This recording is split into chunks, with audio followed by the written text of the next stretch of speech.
Alright guys, welcome back to the Real South Africa, your travel and tourism leader here in South Africa. If you're planning on coming this way, I suggest that you contact us. We can make sure that your time here is perfect. But we do have a new episode, and obviously we have Phil Scott here, as you guys already know, and he has more to add, so check it out. For those that are looking to relocate, we have a book you can purchase. Check it out on our website now. Hello everyone, this is Mark Edward Blanton from the Real South Africa, as you guys already know. And of course, our YouTube channel is doing pretty well, but we want you guys to assist us. So if you can, go ahead and hit that subscribe button and go ahead and like what we are doing with this video. As you guys already know, we told you guys that we're going to be bringing you some of the footage that Phil Scott puts out. He came here with the Real South Africa. He brought his subscribers with him, and of course he brought his team with him. And so while he was here, doing all the tourist stuff, looking at everything, and of course, just taking all of this in, because this was the very first time that he came to South Africa. We were very happy that he trusted our company, like you guys should, to come to South Africa. We actually put him in a position to where he can see everything he needed to see, and so forth. He came here properly, and that's something that we always try to get you guys to understand as well. Coming to South Africa is one thing, but coming to South Africa, having everything laid for you, following a plan, a way to get everything done, to see everything, and then get out of here back to the U.S., and then you can feel comfortable with seeing everything. Well, that's what Phil Scott and his whole crew had an opportunity to do, to include the subscribers as well. And we're going to be bringing you shortly some content about that as well, so you can say, wow, what did they do while they is here? So it's very important that you get in contact with us, the Real South Africa. Obviously, you could just email us, of course, or you can go to our website and pick a package. But one of the things, like I said, again, I was going to bring, kind of show you some of the stuff if you're not following his channel. And of course, you can go to the African Diaspora News channel, and you can follow him as well if you want more content from him as well. So like I said, we're going to do an encore presentation. One thing that I will say is everything in the video I endorse personally. We truly understand what it actually means to come to Africa, spend some time, be part of the majority. Some of the things that you've heard me say, Phil and the person that he's interviewing, who is a prominent person that's from South Africa, I think she lives in Canada, I'm not really sure. But at the same time, they're having a conversation, and you can't have this conversation until you actually get here, and then you'll realize how important it is. And I'm going to just bring up, one thing, for some of us, it's the elephant in the room. When you look at people coming here, especially when you're on that plane, it should be a bunch of, brown and black people on that plane. It should be like the majority, but actually it's not us. It's generally, Caucasian people coming to South Africa in particular, and of course all over Africa, to enjoy what Africa has to offer. And then we end up staying back at home paying full price for everything, and they're coming here to actually enjoy what Africa has to offer. And it should be you guys. It should be us. And that's why we set up our company, to make sure that when you do come down here, everything is in order. People don't realize that, but South Africa is a highly sought after vacation spot around the world. I know it's not something that you hear about over there in North America or even in Northern Hemisphere, but down here in the Southern Hemisphere and pretty much everywhere else in the world, people are coming to South Africa. So we have kind of carved out a niche, and you'll hear Phil say, hey, the Real South Africa has set it up so you guys can come. We've carved out a niche so we can, a place where we can come and enjoy. We take care of everything for you. Obviously, make sure you're going to the right places, doing the right things. And it's kind of, I know sometimes people like to go to the internet and they find things, this, that, and the third. But the reality is, you don't really know where those locations are. Sometimes you don't even think about transportation. We think about everything. So all you have to do is just get up, no different than Phil did when he was here. Got up, went to the next location, and was like, wow. And everywhere he went, he was wowed a little bit more. So again, we're the Real South Africa. We are a true tourism and travel company based here in Johannesburg. And this is is what we do. So if we're talking to you and we're saying, hey, you want to do this or you need to do this, you probably need to follow our guidance, because I mean, this is what we do. And we do it based off, what type, person you are, what you're looking for. But for the most part, we all know that us African Americans, we're kind of finicky sometimes, and we know what we like. And unfortunately, and fortunately, however you want to look at it, we're African Americans based here, so we know what you're looking for. We're not surprised, and we try to make everything affordable as possible, but at the same time that you actually get the experience like Phil did and all his subscribers that came with him. So without further ado, I want to go ahead and bring this video to you. Hope you enjoy it. Of course, we would like for you to leave your comments in the bottom.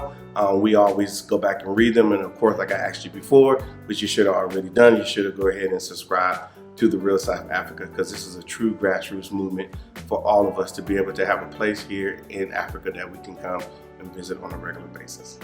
See you on the inside. Being somebody that's also lived, in the West, one of the things when we decided to move back here with our family was there was so much shock and horror. Like, why are you moving back to Africa? Are you crazy? Everything you have is here. You guys are doing great. You've bought a house, you've got your kids. What are you doing? This is madness. Mm-hmm. This is madness. You're going to suffer. I have never not suffered less in my life. I am not suffering. I can tell you that. Very confidently too. Because we live so well. We're a middle family, middle income family, but we're good.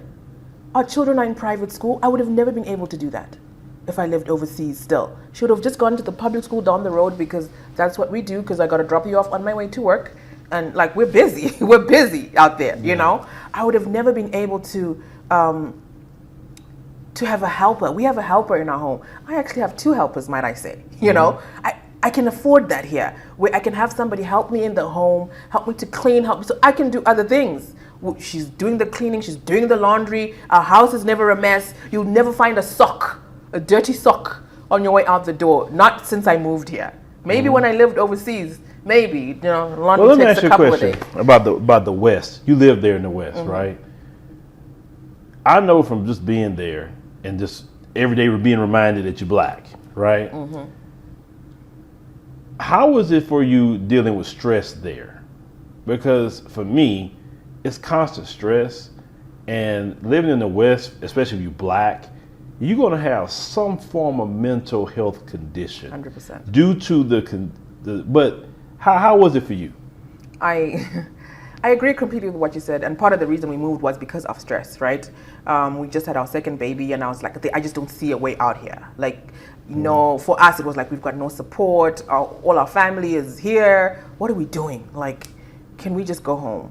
But also, that stress you're talking about of, even if you're working and you have a good job, I always felt like I was the token black girl, so you're here for our numbers, don't say none, won't be none, or something so simple as in Canada we had, Canada has free public health, right? Mm-hmm. It's for everybody, it's free, it's really free, so, but you need a health card. I remember trying to go and get a health card, and we had moved into this new neighborhood, which was, I guess, predominantly white. That's fine, as is everywhere. So what are you going to do, right? We went there to try and get our health cards, because you got to give them the new address. And this lady looked and said to me, when did you land in the country? Where are you from? Are you a citizen? What's your immigration status? Because you can't get, like, that has nothing to do with getting a health card. Mm-hmm. We left, my husband and I walked out of there, we left, we went to another office that was located in, quote unquote, what we would call the ghetto, where all the black people are, Sudanese people and stuff live there. We were in and out in 2.5 minutes. We got our new cards. That's crazy. So can you imagine that stress? You guess you can imagine it, Yes, I know. My husband couldn't go out on a walk by himself after 4 p.m. That's crazy. Babe, you cannot go. And you cannot, please don't wear a hoodie, for crying out loud. Like, what are you doing? Unless it's the 3 of us or the 4 of us with the babies, you're pushing a stroller, you're like holding your wife's hand. Yeah, sure, we can mess around and do some funny stuff, but by yourself, you cannot. That's stressful. not only is it a mental stress, it becomes a physical stress, because what if 5 o'clock is the only time he can go for his daily jog? Then he can't. That's crazy. And to live with that amount of stress, and I think for me is I can compare it, right? I understand that there's a lot of, talk and like, Johannesburg is not safe and crime rate is high. And, I get that. There's some places where the crime is crime. But to not freak out when my husband is not home at a certain time, to open the gate and take a walk to the park where we live, it's like round the corner with my kids, and not feel threatened. I mean, for me, even coming into Johannesburg, every time I fly into Johannesburg, for some reason, especially coming from Canada, we end up, our flight always goes through Europe and then hit this way. So there's always a lot of Caucasian people on the flight. I have a rule that I'm always the last one out of a flight, especially with kids, like we got strollers, like it's busy. Like, why are we even rushing? Let them go, we'll take our stuff and, take our time and like just walk there. But I can guarantee you that every time I've landed at OR Tambo, coming from an overseas flight, I'm the last one out of the plane, but somewhere, somehow, some black woman, I always feel like I'm home. A black sister looks at me, sees me, how see, how, where. And then I skip the line, and then she walks me through and she's like, hey, please, move, please. And she said, hey, Chubby, can you, what's this one, Milo? And it's just like, I'm home. This is my home. Like, I can actually do what I want. I can actually skip the line. And you guys ain't gonna say nothing about it. Because this is home for me. Because you guys are constantly skipping the line on us, even at McDonald's, you know, so let me do what I do here. And so just that, can you imagine just that, knowing that safety, that I'm home. So even to get out of the plane, I take my time. I'm like, kids, let's take a picture. Look at this. Because I know, like, we're home and we're safe. Just that alone, just that picture alone speaks safety to me, speaks less stress to me. It speaks welcome home. And that's and there's less stress. I can guarantee you that. Yeah, I mean, because every time I come, I'm just like so happy. I don't have no stress. I don't have anything. Now, this is, our first time in Johannesburg, and I've been to Ethiopia and Kenya and things like that. Now it's a little bit more white folks here, that's for sure. But I don't feel that at least for me, in America, white folks, sometimes they can be looking at you certain ways, or they got all the police is white, the judges, everybody just white. All the advertisement, everybody, it's like no black folks live there. All the advertisements is white people. But when I come here, all the advertisements is black people. I went to the bank, I think Ned Bank. Everybody black in there, it's just everybody black everywhere. It's so joyful, isn't it? Yeah, it's like, okay, you see yourself, and then you just don't feel that then people nice. Hey, bro, how you doing? And X, Y, Z. It just, you don't have to deal with, with Karen and her crap, that you may have to deal with, or some freaking racist dude, just don't like black people. It just, they're there. It's we live in a war, literally a war zone daily. In America. And I try to tell my brothers and sisters all the time, say, look, go to the continent to see it yourself one time. If you don't want to be there after that, that's your business. But at least go see it. Because America has done a good job at propagandizing the African continent so well, and telling black people, you're going to go over there, something going to happen to you. Or, oh, this is the best you can get. You don't want to be over there, But yet, like you said, when you come in here, full of white folk. Going lay up on the beach somewhere in Cape Town, or like when I think when we went to Kenya, one of my subscribers said, Phil, look outside in Mombasa. They laid up, but see, back in America, they will tell you, if you don't like it here, go back to Africa. Well, hell, I'll go back. Yeah, I ain't got no problem going back. When I get there, you there too. Like, we can't go nowhere where you don't follow. I'm saying, why you what I'm saying? That's what just frustrates me. Say, can't we go one place that you don't go? Like, seriously, can we just kind of deprocess from you just a little bit? I think we need 1,000 years just to kind of be away from each other, just for 1,000 years, and then let us heal from all the trauma that you inflicted, and then after that we can have a conversation, right. But people think I'm kind of I'm with crazy. you. I'm with you, and I think exactly what you're saying. Like I said, I'm from Zimbabwe, right? You've heard so many bad things about Zimbabwe. It is not. Do not invest in Zimbabwe. Zimbabwe is in the pits, which it is. Economically, we're not doing so great. Wait. I was going to agree with you on something. Okay. The only reason Zimbabwe is where it's at is because of those sanctions from the U.S. and the EU. They purposely did that because the great Robert Mugabe decided to give the land back. These are 4,000 white people, because I researched it. 4,000 white people that he said, no, the land belongs to Zimbabwe citizens. And they sanctioned Zimbabwe for 4,000 white folks. If that is so evil to me. And what have they done to us? But I was going to say, if you today get on a plane to Zimbabwe, there's flights to Zimbabwe, I think it's every day, there's at least, I don't know, maybe 10 if I'm being conservative here. Every flight to Zim, 3/4 of those people are white. Where are they going? Where are they going? If it's so bad, where are you going? Stay put. Stay where it's safe, Stay where you can make money. Even to this day, where things have gone so bad and whatever, they still trying to be there. Why? Leave us alone. Don't worry. We'll be okay. Let us fix our own problems then that we've created, right? So for me, I just think they exactly like what you're saying, they know the good of Africa. They know that we've got the richest soil in the world here. Whether it's farming, whether it's mining, this has got the richest soil. Where in America, in your backyard, you should see my backyard.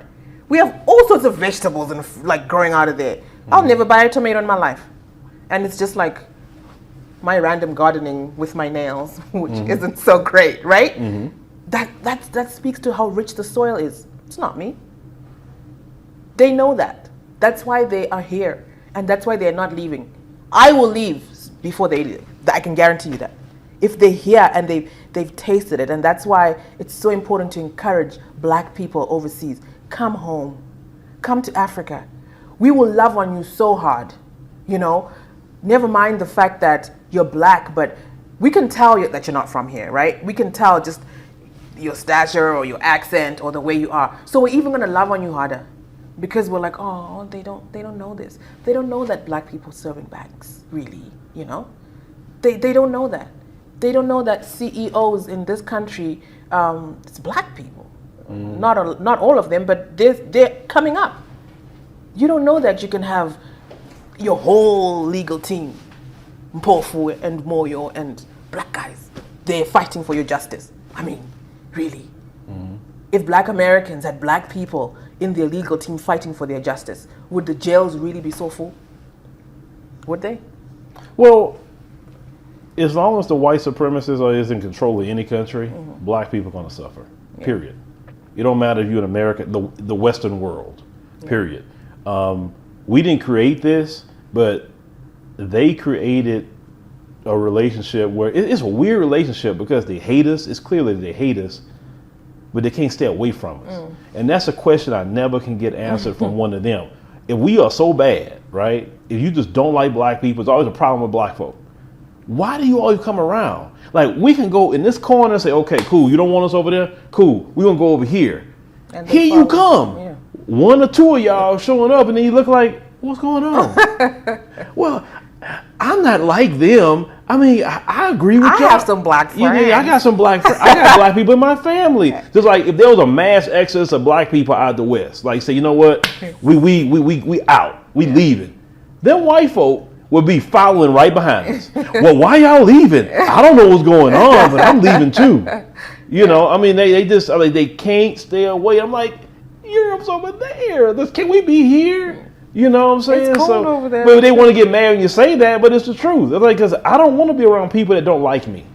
If you cool with me, I'm cool with you, no matter who you are. You look at the Chinese, they coming down here and happy. They love it, in the African continent, So I believe what it has to be, and which this part of my mission, is to help bring people here, let them get on the soil, and I believe the soil and the people here would do the job. I ain't got to say nothing after that. continue to highlight, the African continent, talk to people like you who's been on both worlds, and transition. Because most black folks don't know how it feel to have nobody to help in the house. You can't afford that. No, you can. That's No, crazy. No, or maybe somebody even cook, here and there. A private chef. Oh no, unless you rich. Unless you're rich. Unless you rich, or you working you work to like you're a dog, and then you retire and die. That's really all you can do in America for the most part, instead of living the life that you really want.